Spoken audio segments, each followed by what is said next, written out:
오늘은 좌파들의 참사파리가 역겨운 이유에 대해 말해보겠습니다. 일단 참사파리란다면 특정한 참사가 발생했을 때 추모를 주도하며 그것으로 정치적이든 경제적이든 이득을 취하는 집단 혹은 사람들이라고 할 수 있습니다. 이러한 정의를 들은 사람들은 이럴 수도 있어요.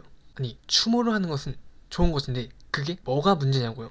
그래요. 특정한 참사가 났을 때 추모를 하는 것은 전혀 나쁜 게 아닙니다. 그러나 그렇다고 해서 절대적으로 좋은 거라고 말할 수도 없습니다. 추모를 하든 말든 그것은 좋다, 나쁘다 할 것이 못 됩니다. 하든 말든 자유인 것이죠. 이 말을 들은 사람 중에는 이러는 사람도 있을 것입니다. 아니, 어떻게 사람이 죽었는데 죽은 사람을 추모하지 않고 뭐 슬퍼하지 않느냐, 사이코패스냐 이렇게 따질 수도 있습니다. 그런데 그 논리라면 본인들도 사이코패스입니다. 왜냐고요? 전 세계에서 1년에 죽는 사람이 몇 명일까요? 무려 6천만 명입니다. 지금 이 영상을 찍고 있는 시간에도 누구는 사망하고 있어요.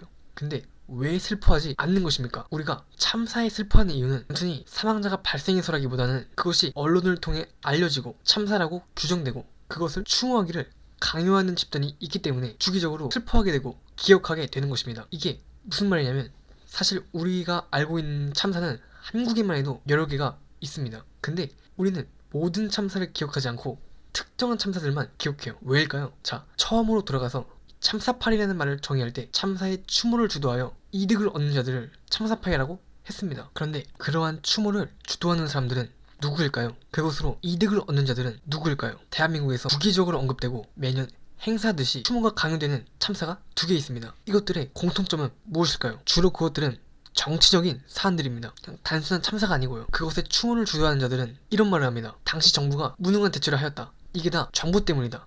보수 정권이면 참사가 많이 일어나는 기운이 생긴다는 뭐 하는 무슨 이상한 헛소리라는데 사실 이 정도면 양반이고 무슨 되지도 않는 망상도 많습니다. 예를 하나 들어보자면 여기에 보시면 뭐가 많습니다. 근데 밑에 보시면 결론이 있어요. 결론이 무엇일까요? 결론은 저중의 진실은 하나도 없습니다. 그런데 아무튼 박근혜는 사이비 종교고 나쁜 사람이야 이러고 있어요. 그래놓고 이 음모론들은 합리적인 의심으로 이루어진 음모론이기 때문에 정당하다 이러고 있습니다. 이 나무위키 이 인간들은 정답을 정해놓고 글을 쓰는가 봅니다. 저런 식이라면 안 될 게 뭐 있습니까? 지구는 평평하고 reptilian은 존재하고 김현진은 중국 간첩이고 증거가 없거나 부족하면 그것은 증거가 없는 게 아니라 증거가 인멸되었을 뿐 거짓은 아니다 이러는 게 정말 어이가 없습니다. 나무위키 같은 사이트가 위험한 이유도 저것 때문이거든요. 저 같은 사람은 얼굴과 이름을 까기 때문에 과거가 남습니다. 그래서 사람들이 볼 때 이 사람은 이런 사람인가 보다 하고 그것을 인지하고 시청을 하게 됩니다. 그런데 나무위키는 익명 뒤에 숨어가지고 지극히 개인적인 의견을 말하면서 마치 자신의 의견이 국민 전체의 이제 이런 거 마냥 행동하고 있어요. 그래놓고 자신 글쓰기는 증거를 대기 때문에 객관적이다, 합리적이다 이렇게 주장을 합니다. 그런데 대놓고 주장하지 않고 무슨 국민의 뜻 그런 식으로 하죠. 이제 잘 모르는 사람들은 나무위키라는 이제 일종의 권위라고 해야 할까요? 중립적이다는 프레임?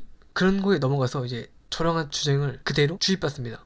아무튼 이 외에도 윤석열 정부 그리고 참사는 아니지만 이명박 정부 당시 광우병도 뭐 진상을 규명하라 무능한 대처라고 떠들어대는 게 항상 저딴 식입니다. 일단 던져놓고 선동이 먹히면 그걸로 몰아가서 공격하고 만약 사실이 아니라고 밝혀지면 그때 가서 무능한 대처 본인의 개인적인 생각이면서 국민적 분노 타령하며 본인들이 거짓된 주장을 책임을 피해갑니다. 그리고 선동이 먹힌 경우라면 거짓이어도 선동이 먹혔기 때문에 면죄부가 주어지면서 역사책에서는 이러한 거짓 선동들이 쏙 빠지고 정부의 뭐 무능한 대처라든지 국민에게 신뢰를 못 받았던 등의 짤막한 한 줄만 남아서 후대 사람들은 이것을 보고 그런가 보다 하고 넘어가는 그러한 일이 이제 벌어지고 또 벌어질 것입니다. 그리고 사실 영상에 제일 중요한 그 부분이 있습니다.